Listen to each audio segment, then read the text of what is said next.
You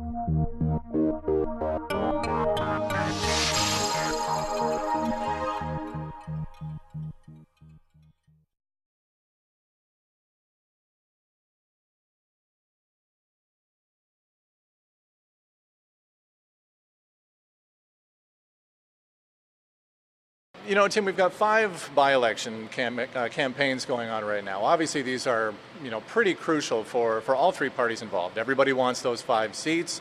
For you personally, or for your party, how critical is it to take these, maybe not all five, but at least a couple of these seats? Well, I'm a hockey fan, so to put it in hockey terms, it's not going to change the standings, right? It's still going to be a minority government, but what's important is it's going to send a signal. I've made no secret about this. I think we need to change paths. I think that we can do a lot better in Ontario. We didn't get a general election, but at least people in five corners of the province, including Windsor and London, have a chance to send a message to the government.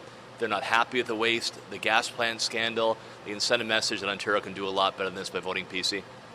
Now, of course, the issues are paramount. I mean, we could talk about the politics of everything, the standings in the House and everything, but the issues are, I think, what most people are interested in. The big three, of course, as always, usually, are economy, healthcare, education. So let's start with the economy.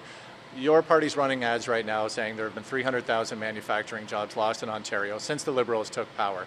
How would a Tim Hudak PC government bring back those 300,000 jobs?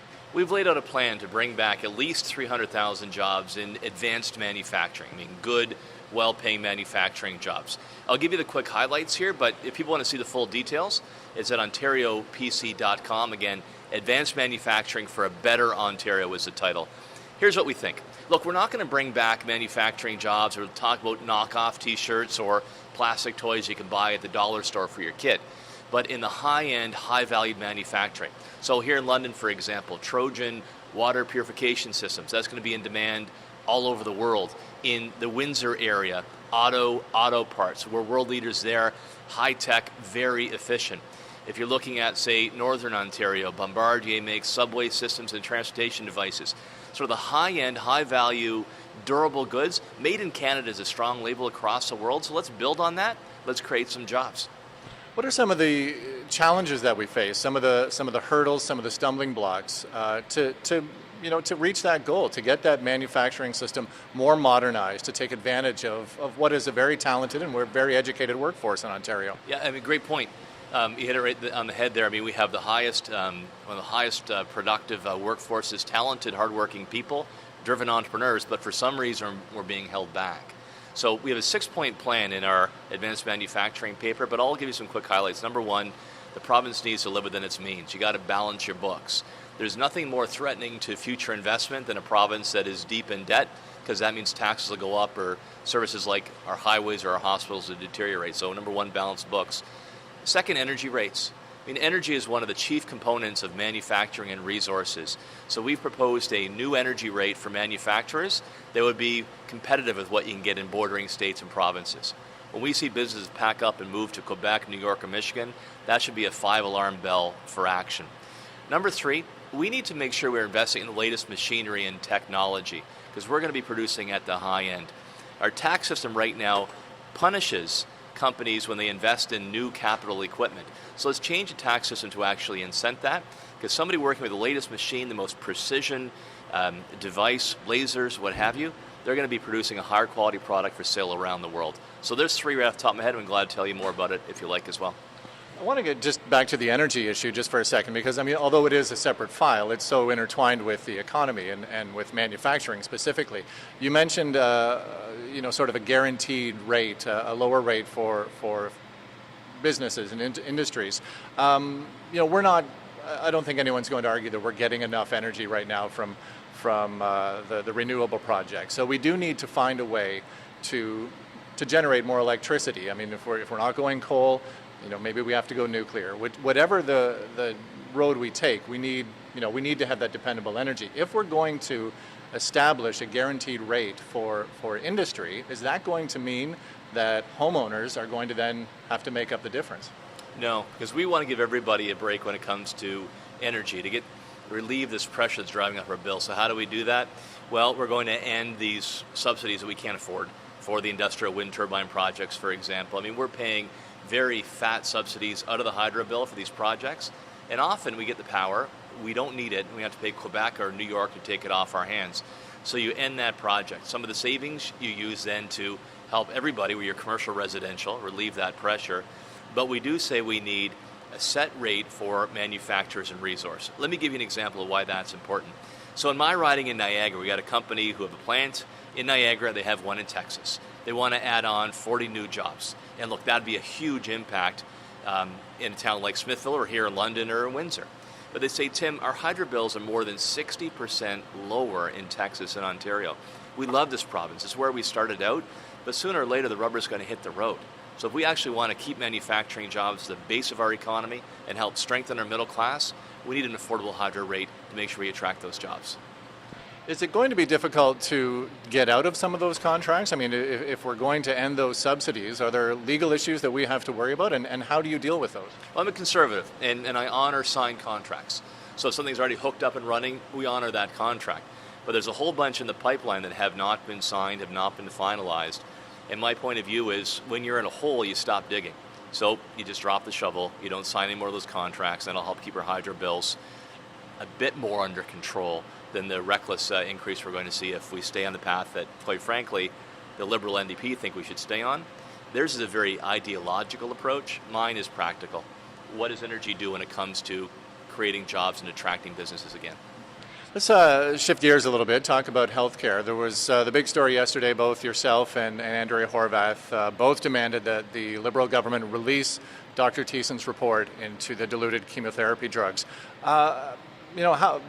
First off, how crucial is it that Ontarians are able to see that report and see it now? The Liberals are saying, look, we need a few weeks to prepare this for public consumption. Are you buying that, or do why do we need to see this report right now? No, I don't buy it, and I bet people listening today don't buy that either. Just put yourself in the shoes of one of those families. So they maybe their husband or wife or their son or daughter is suffering from cancer. It's eating them up inside. And then they find out for God knows how long that they had to water down chemotherapy, how much time was lost and how much farther did that terrible disease progress. We owe them answers. That should be made clear as quickly as possible. It shouldn't be for political purposes to hide the report until after the by-elections are over. Those families need answers. They need to understand what happened and how it's going to be fixed. And in general, taxpayers need to know those answers as well. Let's put it out there in the open. Now, there are going to be those who are going to say, one of the reasons why we saw this happen in the first place is that this procedure was essentially, for want of a better phrase, contracted out. Had it been handled in-house by the hospitals, perhaps we may not have seen that. Is that a valid argument in your mind? Well, one of the reasons why we need Dr. Thiessen's report, you mentioned his name. He's a respected pharmacist, a university professor. I think everybody who's followed this issue agrees that this is the right person to investigate and tell us where to go forward. I don't think that's what the issue is. I'm very concerned it's a lack of the government not playing its role. Look, most of the medicines that we get currently from our Shoppers Drug Mart or Rexall, they're made by businesses, but the government has a role to oversee them and make sure that those who are cheating the system, right, are shut down. So did that happen or not? Another reason why the government should make that report open to the public. We're seeing the gas plant emails buried. We're seeing that gas plant report on how much the Oakville cancellation cost taxpayers. I think a government that's operating in secrecy, that's no way to run the province and shows another reason why we need change. The overall healthcare picture is one that certainly is going to present some real challenges. As the baby boom generation gets older, we're going to be facing some pretty significant increases in our healthcare costs in Ontario. How would a PC government do that? How are you going to meet that challenge while at the same time maintaining levels of care? Well, first of all, let's not forget these two things are intertwined. We've been focusing like a laser on job creation. Number one issue here in London, I know in Windsor with our candidate Robert Durvertai, and I think you've got some Blackburn listeners out in Eastern Ontario and our candidate Matt Young there in Ottawa. And when more people are working, that means they're paying taxes. And then we have money to come in for things that we care about, like our hospitals, like making sure we have the best chemotherapy and the best medicines to help fight disease. At the same time, you have to make sure every dollar is spent wisely. And, in these by-elections, what I've tried to do is not so much say what's wrong with the other guys to vote against them, but I'm asking people to vote for our plan for a better Ontario. We've laid it out in healthcare. Top example, make the patient the center of focus in our healthcare system, not more bureaucrats, not Ministry of Health appointees, not the special interests. If dollars followed patients, My mom could choose what hospital to go to for the best surgery and the best treatment from the moment she enters the door to when she gets physiotherapy at home, for example. That would incent high quality care and treat people like human beings and not just OHIP numbers. Education, obviously, is a big issue to most Ontarians, certainly parents. We've seen, the fight over Bill 115. We're still seeing schools close because of low enrollment and the funding formula. How do you envision changing things if your party is elected in the next general election? What's your approach to education going to be in order to meet some of these challenges that we're facing, not just from a curriculum standpoint, but also, small towns that are still seeing their schools shut down, the relationships with teachers, the costs of education. I mean, there's a whole wide range of issues in the education file. What are some of your thoughts on how to move forward? Big question. Probably eat up the rest of the show. So, take it back a second. One of the reasons why we've laid out our plan and we put it out there publicly is the following. I know there's a lot of cynicism out there. They've seen a lot of waste, a lot of scandals in politics at all levels. So how do you fight that? Well, you fight it with optimism and you fight it with a clear plan. So we know we have to hit the ground running because this province is in rough shape. When it comes to education, to your question, I want to raise the bar. Look, when our kids are graduating from high school, they're entering into a very different world from when I went to high school in the 1980s. We're not just competing with our colleagues across Canada or the States, we're competing against the best in the world. That's why we need to raise the bar. So greater emphasis on the basics like mathematics, do some more on science as well. Those are the jobs of tomorrow, including testing how we're doing on science, because right now we're falling behind. I also think we need to inject financial literacy into our curriculum as well, so students are prepared for things like taking on a mortgage, car loan, all that stuff. You're hit with credit card applications the minute you graduate, and some think it's free money. And the last thing I'll say on this as well, when it comes to the quality of education, more in the skilled trades. We terribly undervalue skilled trades, and if we want to be world leaders in advanced manufacturing again, we need to have people who can actually do work in the skilled trades. You know what? They're good, well-paying jobs. Now, when the Mike Harris government first came into power, a government that you were a part of, there were some pretty significant financial challenges. I mean, we had a fairly sizable deficit, and right away we saw some pretty tough decisions that were made, decisions that ultimately were very unpopular in some sectors. If you form the next government, it seems as though with the deficit we have, you're going to be faced with some of those challenges again.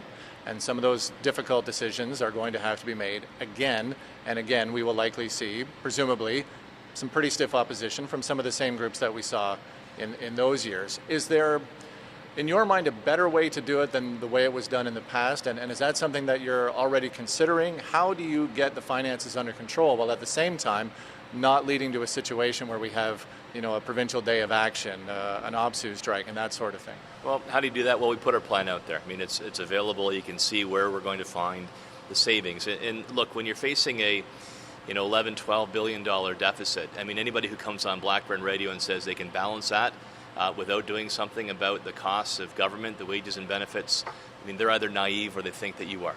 It has to be done. And if we don't actually get in control of our spending, it's going to eat into things that we care about, like our hospitals or our classrooms. So here's where I'd start: an across-the-board wage freeze. That's for all of us in the public sector in Ontario, whether you're a teacher, whether you're a firefighter, and us as MPPs. That saves you $2 billion a year right there off the top. Minimum of 2 years to give us time then to get our house in order. The other area I'll highlight for you too is we have these gold standard pensions in government these days.